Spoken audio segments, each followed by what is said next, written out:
Esto es Conexión Sapiens. Yo soy Pablo y aquí encontrarás charlas con referentes de la salud, el bienestar y el desarrollo personal. Historias con un toque evolutivo. Bienvenido.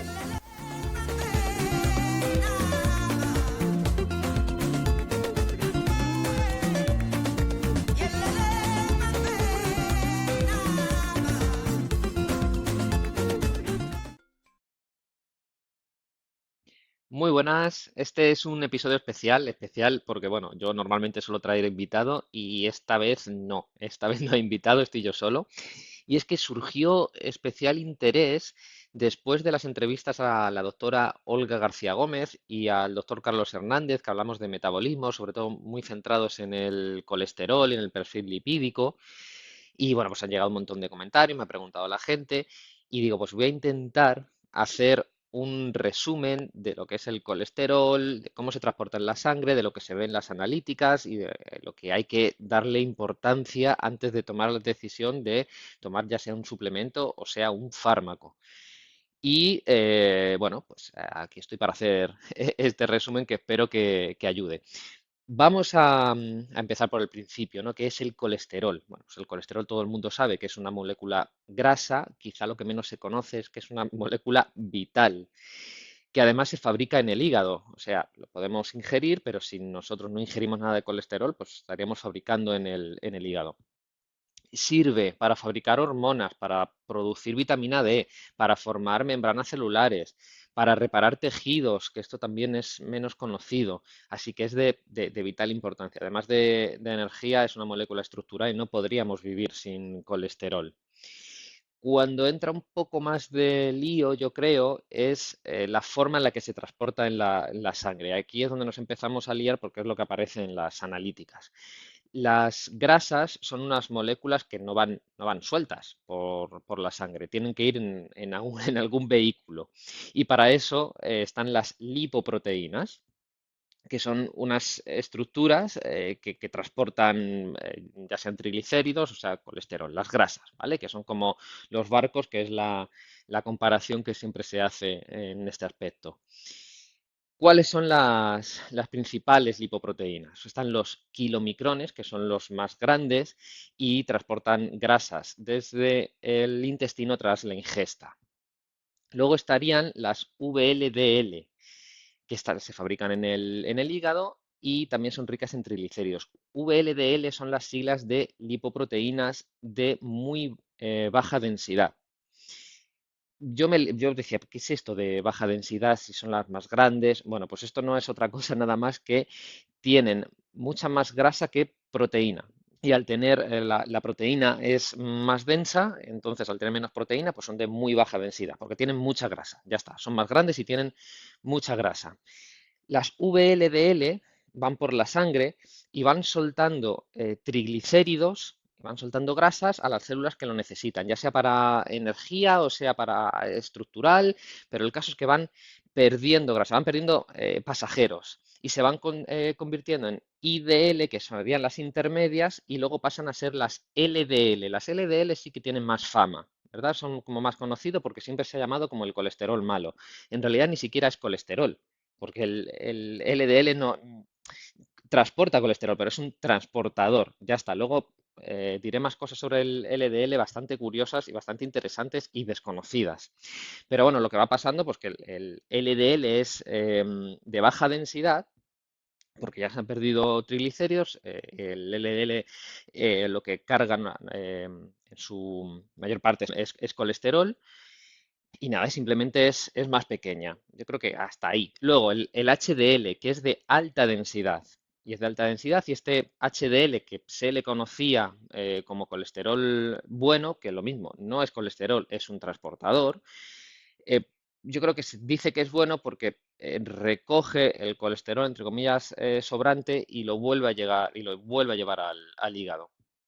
Pero lo que es lo que digo, que es que ni el LDL es malo, ni el HDL es bueno, son transportadores, son vehículos, son barquitos, coches, camiones, como lo queráis ver, que transportan moléculas en su interior. Ya está. Sí que tiene mucho que ver el ambiente que hay alrededor de esas moléculas, ¿vale? Que vamos a hablar luego de esto. Más cosas. Salieron las proteínas, la ApoA o la ApoB. ¿Qué es esto? Estos son lipoproteínas y que básicamente son unas proteínas estructurales que se llaman así, apolipoproteínas, por eso ApoA y ApoB, y la ApoB o la familia ApoB incluiría el LDL, VLDL y el IDL y la lipoproteína A, que bueno, que eso tendremos que hablar luego de ella. Pero básicamente es como una familia que lleva ese tipo de proteína en su exterior, en su membrana, ¿vale? Pues como reconocimiento. Y luego las HDL llevarían la ApoA, la apolipoproteína A. Así que podemos diferenciar como dos familias, unas las de ApoB, que son las que son heterogénicas, es decir, son las que podrían formar parte de la placa de, de ateroma, mientras que la familia ApoA, SHDL, pues no está ahí. Pero como digo, de momento eso, solo terminología. ApoB por un lado, que están las LDL, ¿vale? Las famosas LDL, y estarían también las VLDL, IDL y la lipoproteína A. Y luego por el otro lado, la ApoA, la familia apolipoproteína A, están las HDL. ¿Qué pasa? Bueno, pues que ya empezamos a meternos un poco en analítica, aunque eso lo quiero decir luego, que medir la ApoB pues es una forma más precisa de estimar cuántos barcos que podrían producir aterogeneidad pues están circulando. Y la ApoA pues te da una idea también de la capacidad que tienes o de lo que se está devolviendo hacia el hígado. Por eso sí que la relación ApoB y ApoA pues es uno de los marcadores en el riesgo cardiovascular. Y pues nada, ¿pues dónde viene el colesterol? Pues la mayor parte del colesterol puede venir de la dieta y si no lo consumes de la dieta, pues lo producirá el hígado, que es como había dicho antes. Y cosas curiosas sobre este tema, pues que si estás en estrés, el hígado va a fabricar más para reparar. Si estás en cetosis, fabrica más porque usas grasa como energía. Y si tienes inflamación, necesitas más colesterol también para reparar tejidos. Estos casos especiales lo quiero ver al final del vídeo, pero es para que vayas entendiendo que no es tan simple, ¿vale? Que no es más LDL, más riesgo, ¿no? Y como se etiqueta siempre, LDL, el colesterol malo. Bueno, pues no, no es así. Vamos a ver ahora los valores analíticos del perfil lipídico, solo del perfil lipídico, ¿vale? Aunque ya digo que nos tenemos que fijar en otras cosas casi por delante del perfil lipídico. Pero bueno, por algún sitio hay que empezar. Principales problemas. El colesterol LDL son calculados normalmente en las analíticas convencionales, ¿vale? ¿Por qué? Porque el LDL se calcula por una fórmula, la fórmula de Friedewald o algo así, si quieres te la deletreo, pero vamos, lo vas a ver en las analíticas que te van a decir LDLC, que significa calculado, y normalmente te va a poner la fórmula esta. La fórmula esta es FRIEDEWALD, ¿vale? Bueno, tengo la fórmula delante, pero tampoco te hace falta que te la cuente. El margen de error con el LDL es un más o menos 25%, o sea que no es desdeñable.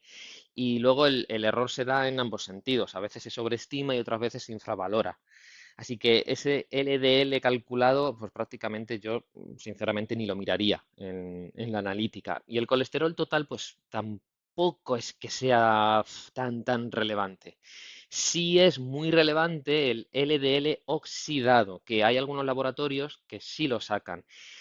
Claro, aquí hay una cosa curiosa o, bueno, muy poco conocida, es que el LDL es un gran antioxidante, es uno de los mejores antioxidantes que tiene el cuerpo, está siempre en circulación y cuando el ambiente es de oxidación, de muchos radicales libres, pues el LDL es una esponja que los va absorbiendo y nos va protegiendo.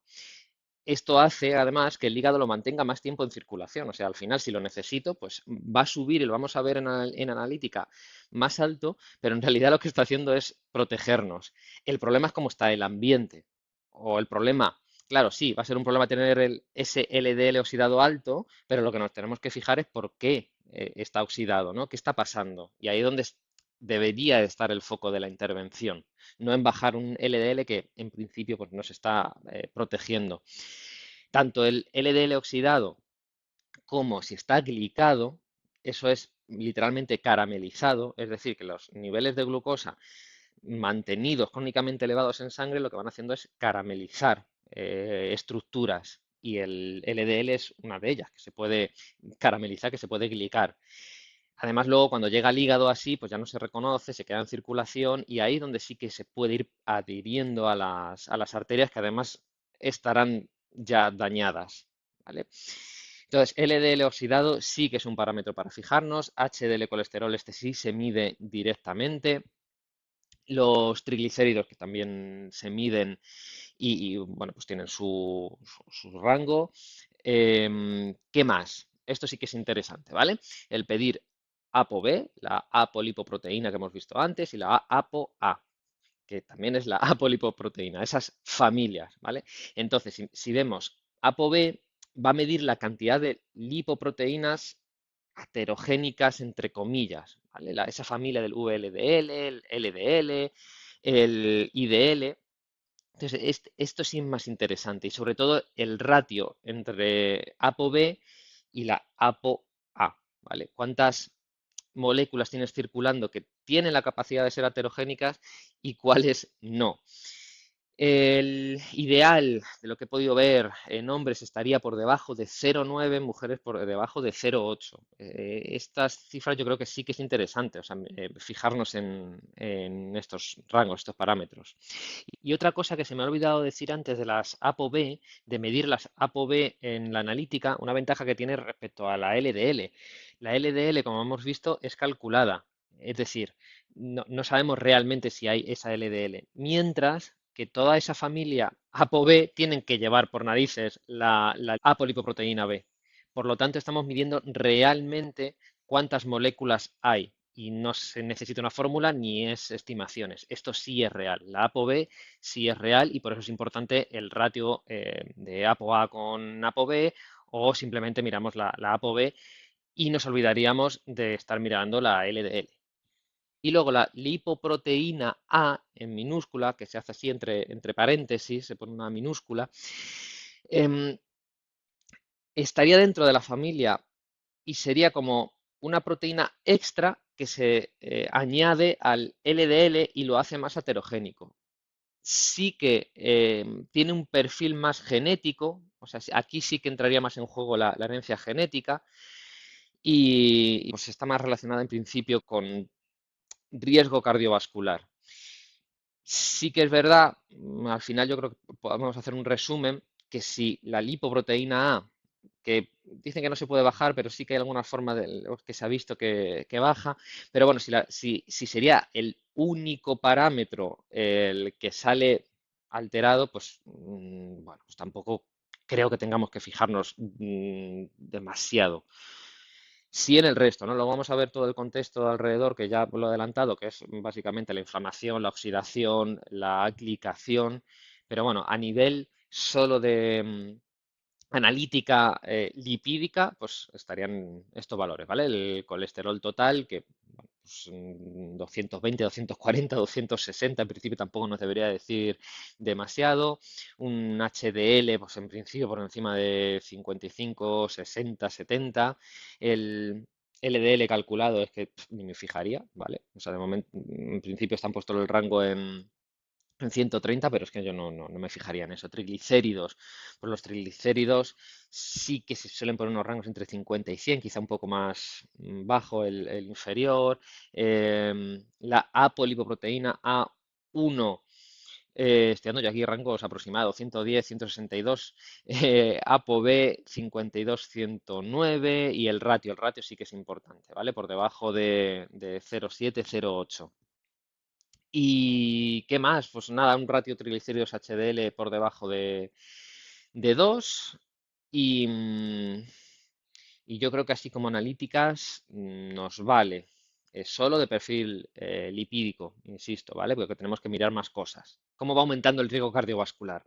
Primero, ¿qué es la placa de ateroma? La placa de ateroma es como una especie de pegamento que se pone por dentro de la arteria, es decir, dentro de la luz de la arteria hay un pegamento que va obstruyendo y por eso es por donde se pueden producir los accidentes cerebrovasculares, un infarto o bueno, cualquier tema relacionado con la falta de perfusión de sangre, de oxígeno, ¿no? Por la arteria.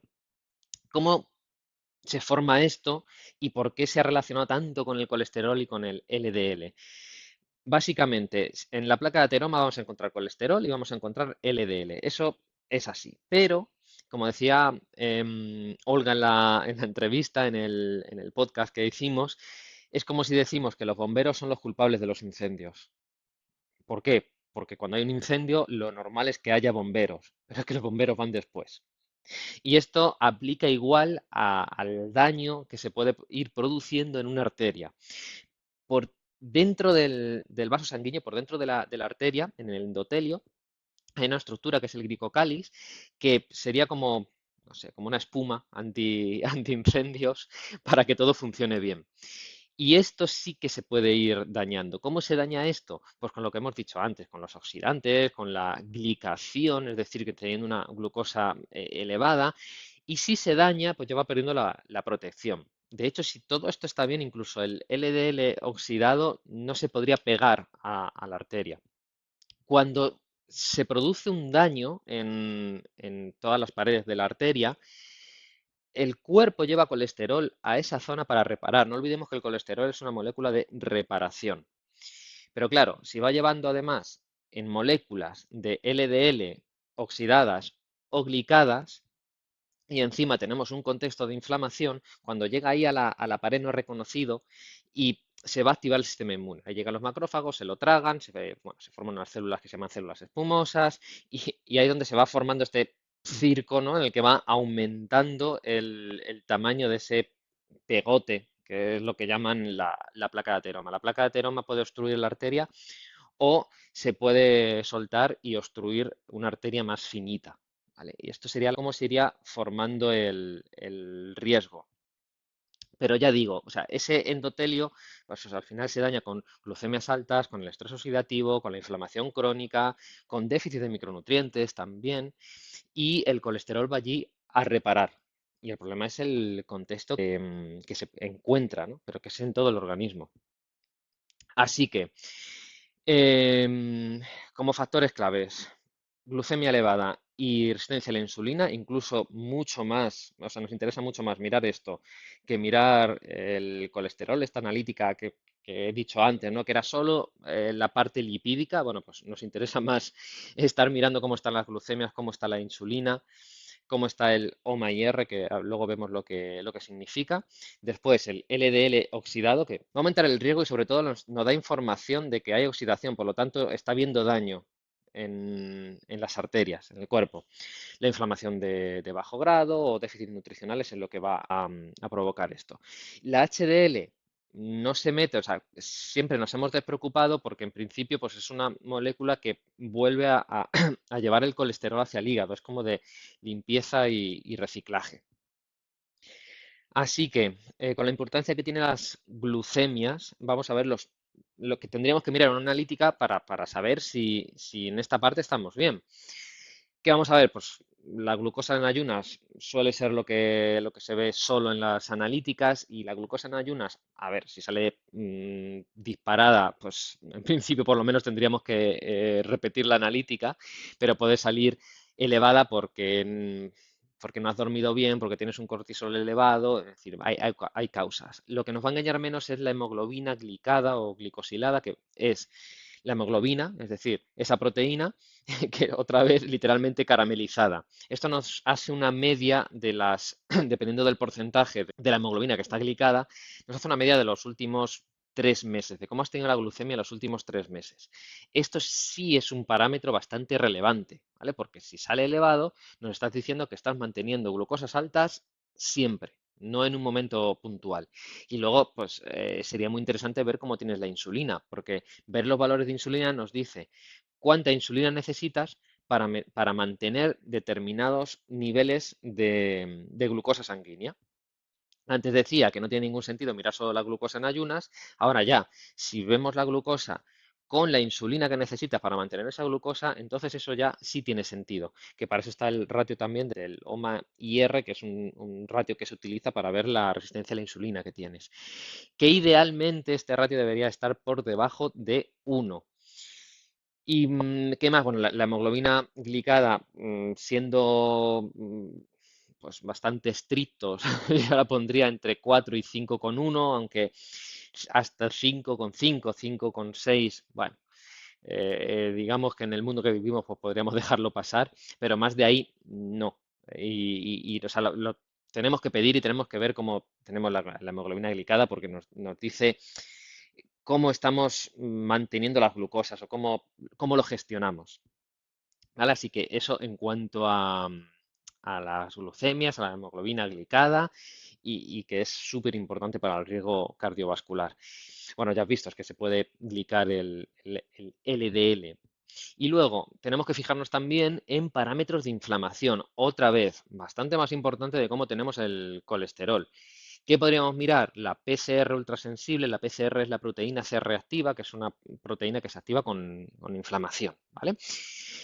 ¿Qué más? Homocisteína, aunque hay otras paralelas por ahí que pueden aumentar la homocisteína porque tiene mucho que ver con polimorfismos hepáticos, pero bueno, es inflamatoria, por lo tanto, si la homocisteína está alta, pues también tenemos que preocuparnos por la inflamación. PCR, homocisteína, fibrinógeno, velocidad de sedimentación globular, son parámetros que hay que pedir para determinar la inflamación y por tanto el riesgo cardiovascular. Y luego la LPA o lipoproteína A, que lo hemos visto antes, pues sí que tiene más que ver con el riesgo genético, pero bueno, pues por lo menos tenerlo en cuenta o pedirlo una vez, pues nos viene bien. O sea, cuanto más información, pues mejor para tomar decisiones.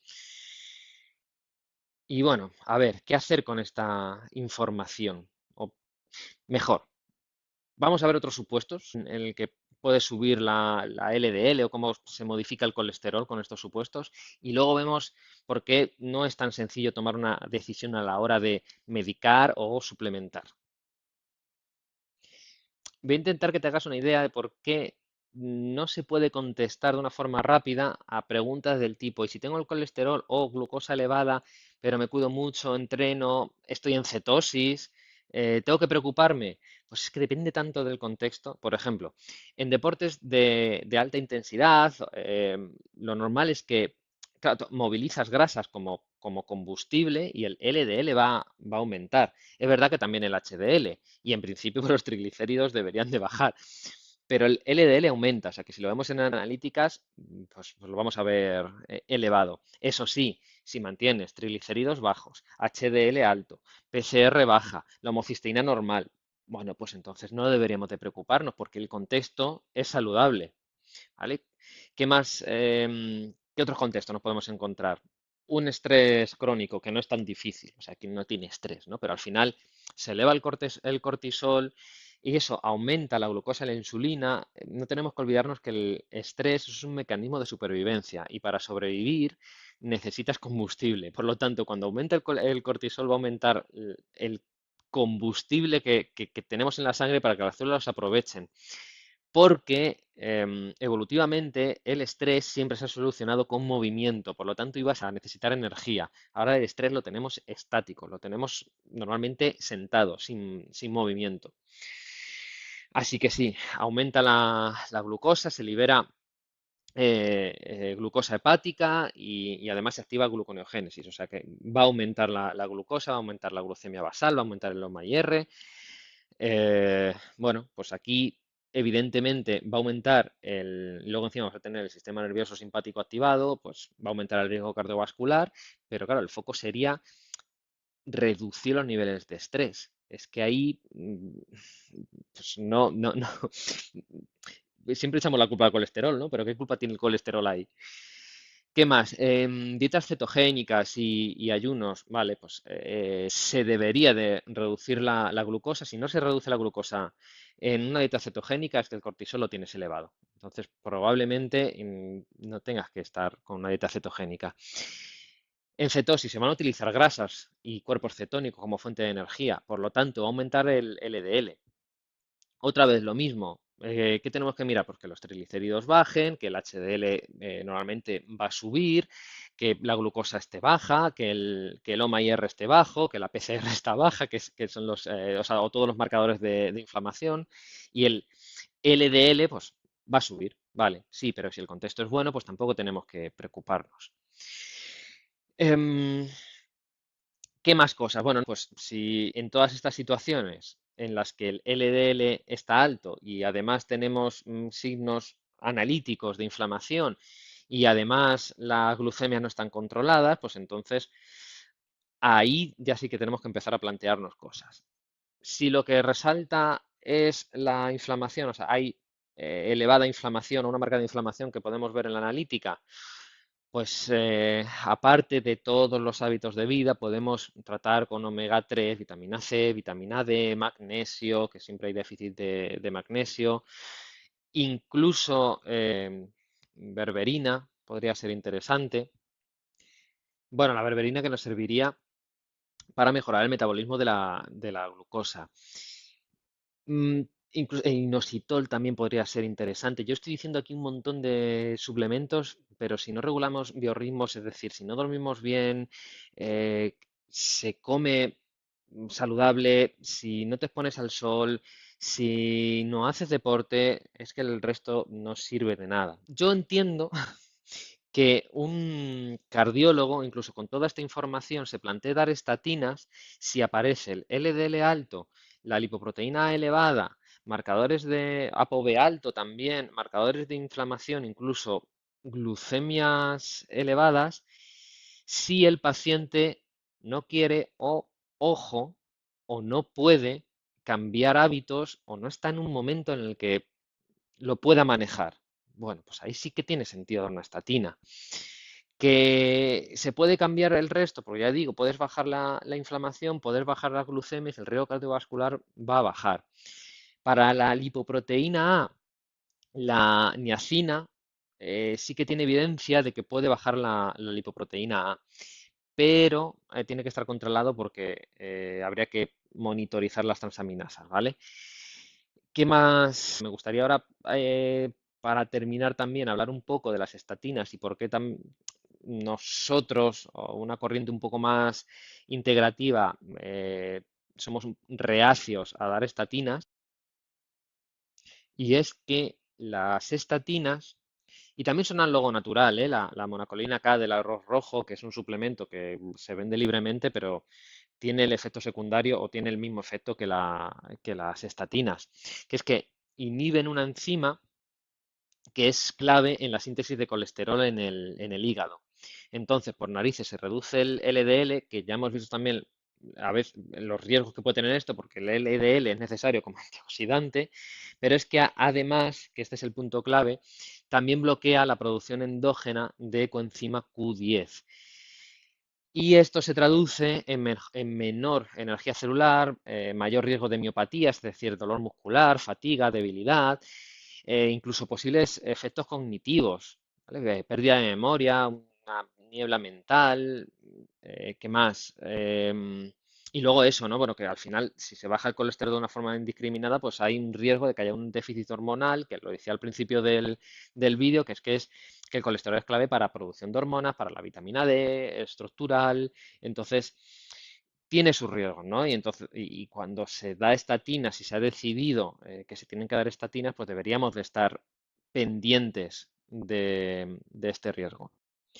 Entonces, como resumen, que el colesterol es vital, que necesita transportadores, que no puede ir libre por la sangre, bueno, ni el colesterol ni ninguna grasa, ¿vale? Que esos transportadores, los barquitos, son de dos familias, de la familia ApoA, donde estaría el HDL, y la ApoB, donde estaría el LDL. ¿Qué más? Que van a acudir a resolver lesiones dentro del endotelio, que es la capa interna de las arterias, que el LDL además es un gran antioxidante, que si dependiendo del ambiente, y con el ambiente nos referimos al nivel de oxidación, al nivel de inflamación y al nivel de glicación, es decir, de caramelización de las proteínas, el resultado va a ser uno u otro.